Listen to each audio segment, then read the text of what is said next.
odieux a été commis dans la nuit du 17 au 18 août 2024 à Garoua. Le gardien de la paix, Léopold Honoré Kanan, a été attiré dans une zone isolée et assassiné. Les auteurs de ces crimes, Assimi Aliou, 41 ans, Oumarou Bakari, 45 ans et Hassan Saliou, 34 ans, ont été arrêtés et présentés à la presse avant d'être transférés au procureur de la République. À travers les communications, à travers la vidéosurveillance et à travers le témoignage de la population qui a vraiment collaboré pour nous aider à mettre la main sur ces malfrats. Ces malfrats, il faut l'avouer, qu'ils ne sont pas des enfants de cœur. Il faut reconnaître que ce sont deux preneurs d'otages déjà. Selon le commissaire divisionnaire et le délégué régional de la Sûreté nationale du Nord, les enquêtes ont abouti grâce au renseignement de cette affaire et l'occasion de rappeler aux populations l'importance de dénoncer les personnes suspectes qui se cachent dans l'ombre. Le message aux populations, c'est toujours faire confiance à la Sûreté nationale parce que la vie de ces criminels dans le quartier, d'une manière ou d'une autre, attire l'attention à travers les moyens, l'habillement, le mode de vie, les sorties. On invite la population à collaborer au maximum, à dénoncer le plus rapidement possible ce genre d'individus suspects. Les forces de l'ordre dans le Nord travaillent dur pour maintenir la sécurité et la justice dans la société. Et la collaboration de la population est cruciale pour prévenir de tels crimes à l'avenir.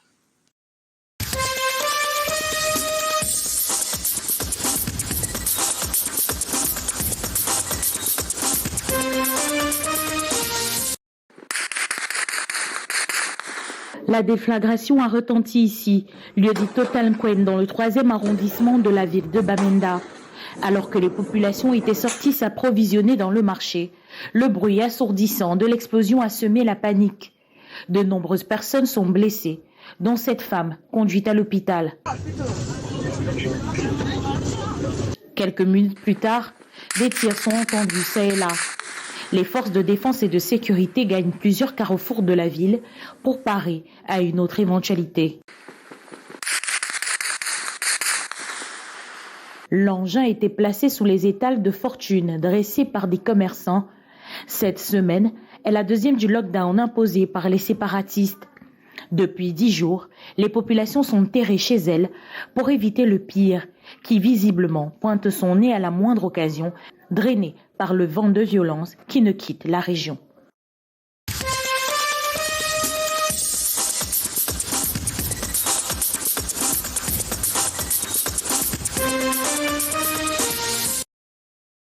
Rendu à une semaine de la rentrée scolaire, c'est un calme total qui règne dans les localités d'Alor et Santa, des arrondissements situés dans le département du Libya-Lem, région du sud-ouest, limitrophe avec le département de la Ménois. Les élèves de la maternelle, du primaire et du secondaire ont répondu présents dans les salles de classe. Une fierté pour ces derniers de se sentir en sécurité. Je suis très fière de être à l'école aujourd'hui. Merci pour les cahiers, merci pour les cahiers que nous avons donnés. Je dis merci pour ce que vous avez donné. Les cahiers, tout ce que vous avez donné. Je dis merci. Compte tenu du contexte actuel qui prévaut dans ces zones, il était de bon ton pour l'autorité administrative de faire le tour des établissements pour assurer ses élèves, mais aussi de les assister avec du matériel didactique et frais de scolarité. Toutes les écoles étaient ouvertes, les enseignants étaient présents et les enfants apprenaient. Nous sommes impressionnés et je dis merci aux maires. D'autres mesures d'assistance se mettront progressivement en place par l'exécutif communal pour une meilleure prise en charge des élèves dans ces zones en crise depuis plusieurs années. Et en tant que maire, vous savez, les maires doivent toujours supporter, essayer toujours de faire en sorte que les choses marchent. Nous avons distribué certains matériels pour l'école, surtout les cahiers. Cette année scolaire dans le département du Libya-Lem comme dans les villages de l'Ouest qui partagent les limites, les cours se déroulent dans le calme et la sérénité.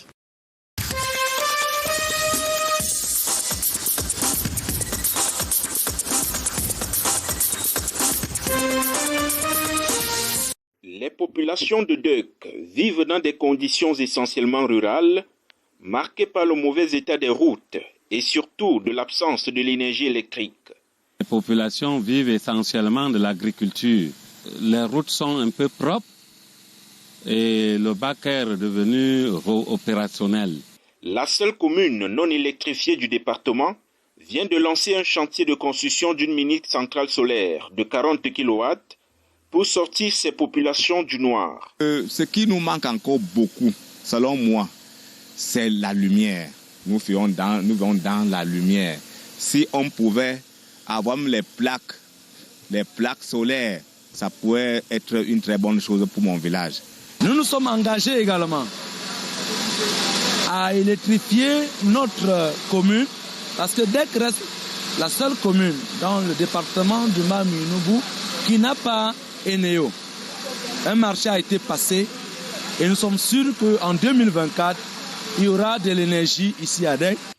Un chantier qui s'ajoute à celui du reprofilage des routes pour une bonne circulation des biens et des personnes.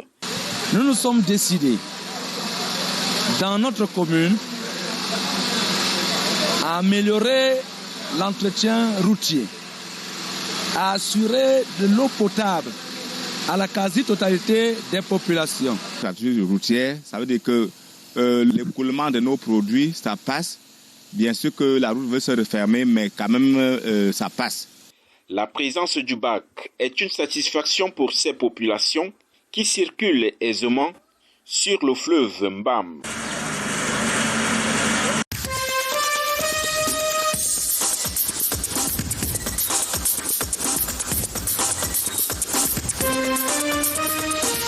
« 250 projets ont été réalisés dans la région du Nord-Ouest en 4 ans dans le cadre du plan de reconstruction et de développement des zones anglophones.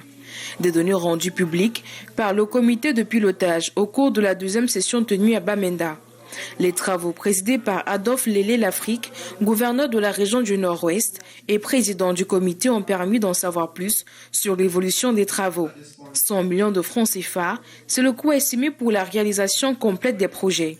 Il ressort également de cette présentation qu'à côté du programme des Nations Unies pour le développement, l'État du Cameroun veille au grain pour l'implémentation des plans d'action. Un appel d'accompagnement est également ouvert pour les organisations non gouvernementales et autres organismes qui aimeraient participer à la renaissance des régions du Nord-Ouest et du Sud-Ouest Cameroun.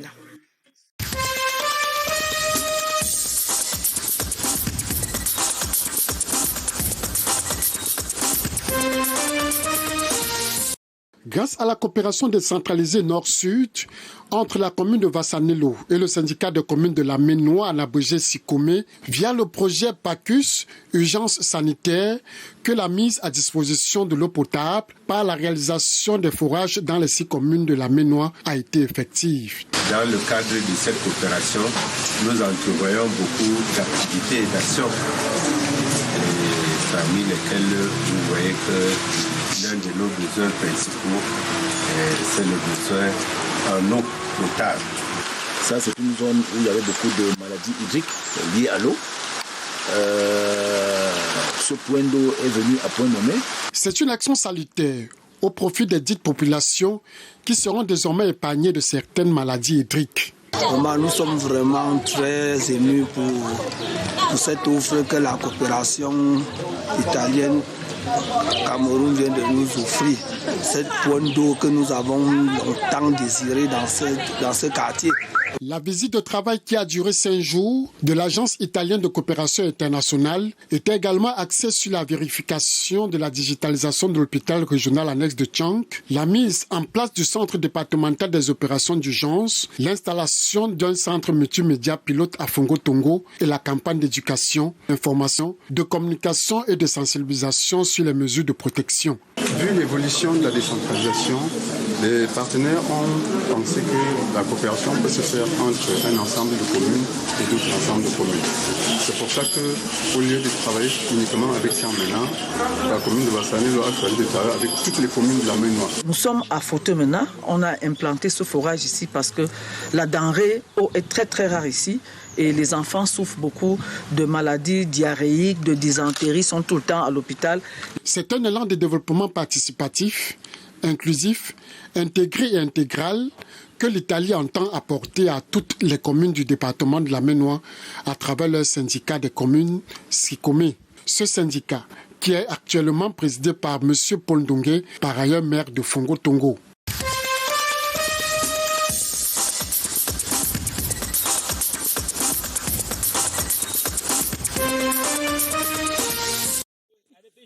Sur ces hectares, des cultures faites par des jeunes, tous dans la vingtaine, ils se sont lancés dans l'agropreneuriat. Karine Laure, pour ce qui la concerne, a opté pour l'aviculture. Elle élève des poulets qu'elle met ensuite à la disposition des consommateurs. J'ai choisi l'école technique d'agriculture pour faire principalement dans l'élevage, c'est-à-dire l'engraissement des poulets de chair.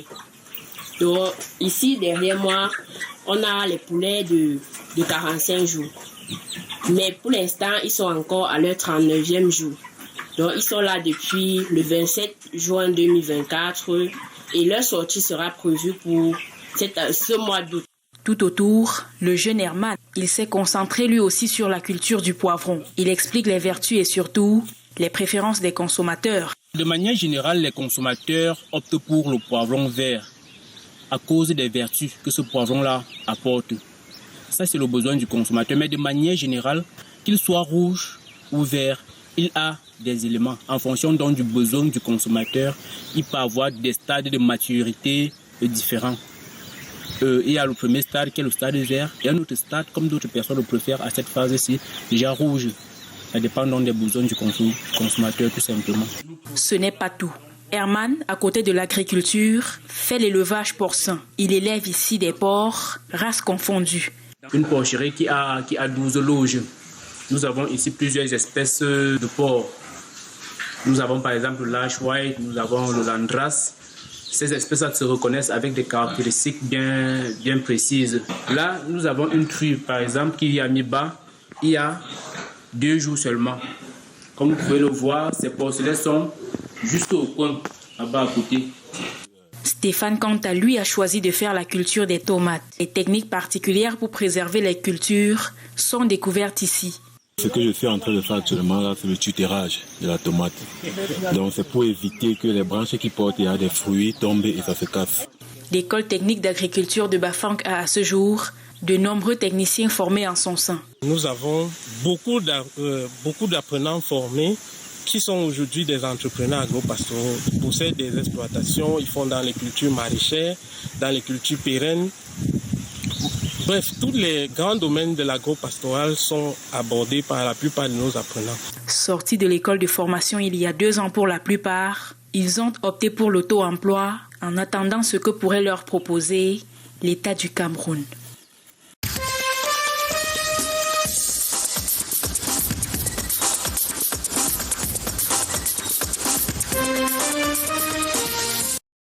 Un nouveau champ de bataille pour des anciens éléments des forces armées. Leurs treillis rangés dans le placard de la retraite, ils opèrent désormais sur le front de la production végétale et animale. J'ai choisi la filière banane-plantain. Déjà, au niveau de la banane, je consomme au champ et la famille en consomme. Et après, je peux chercher de l'argent. J'ai appris certaines choses que j'ignorais. J'ai choisi l'élevage de poulets parce que c'est rapide. Donc en une année, tu peux sortir 4 bancs de 45 jours, 45 jours, 45 jours. On a retenu beaucoup de choses. Déjà, comment apprêter la poussinière pour recevoir les poulets d'un jour. Comment vacciner les poussins d'un jour. Puis comment disposer le four. Opérant sur divers secteurs, ils ont bénéficié pendant 2 semaines de l'expertise de l'école technique d'agriculture de Dibombari dans le littoral. Objectif, mieux conquérir le terrain. A permis que ce soit 70% de pratique et 30% d'études. Deuxième innovation, c'est que nous avons accompagné les apprenants tout au long de leur séjour ici à développer eux-mêmes leur plan d'affaires. Ces parchemins marquent le saut de leur aptitude à mieux se déployer sur le terrain. Une initiative de l'unité opérationnelle de la CAPEV, l'école pratique d'agriculture de Dizongué, en synergie avec l'école technique d'agriculture de Dibombari.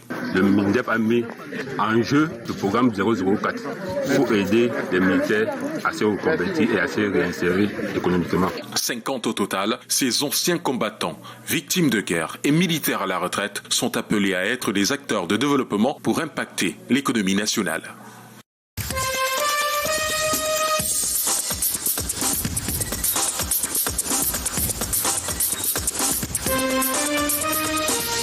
Les populations de Deuk vivent dans des conditions essentiellement rurales, marquées par le mauvais état des routes et surtout de l'absence de l'énergie électrique. Les populations vivent essentiellement de l'agriculture. Les routes sont un peu propres et le BACER est devenu opérationnel.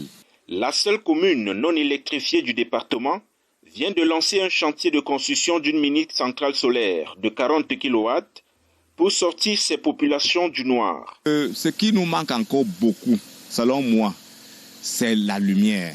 Nous vivons dans la lumière. Si on pouvait avoir les plaques solaires, ça pourrait être une très bonne chose pour mon village. Nous nous sommes engagés également à électrifier notre commune parce que Deuk reste la seule commune dans le département du Mam-Yunubu qui n'a pas Eneo. Un marché a été passé et nous sommes sûrs qu'en 2024, il y aura de l'énergie ici à Deuk. Un chantier qui s'ajoute à celui du reprofilage des routes pour une bonne circulation des biens et des personnes. Nous nous sommes décidés dans notre commune à améliorer l'entretien routier, à assurer de l'eau potable à la quasi-totalité des populations. L'entretien routier, ça veut dire que l'écoulement de nos produits, ça passe. Bien sûr que la route veut se refermer, mais quand même, ça passe.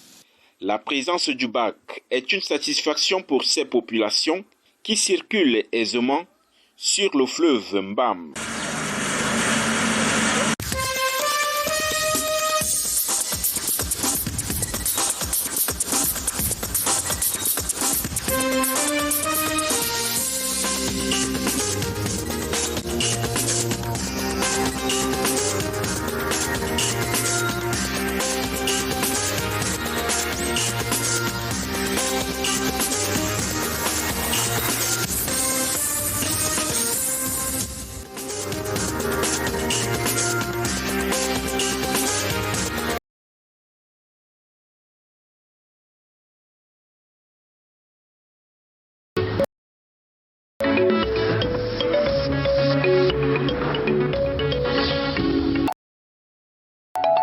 Canal 2 International, votre télévision.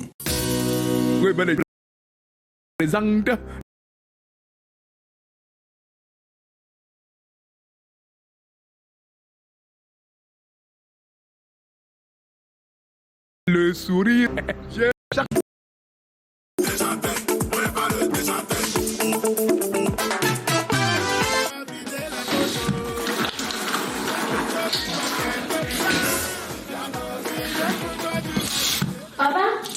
Papa? Quoi? J'ai une petite soeur maintenant. Qui? Petite soeur? Qui a accouché? Ça fait 9 mois. Quel 9 mois?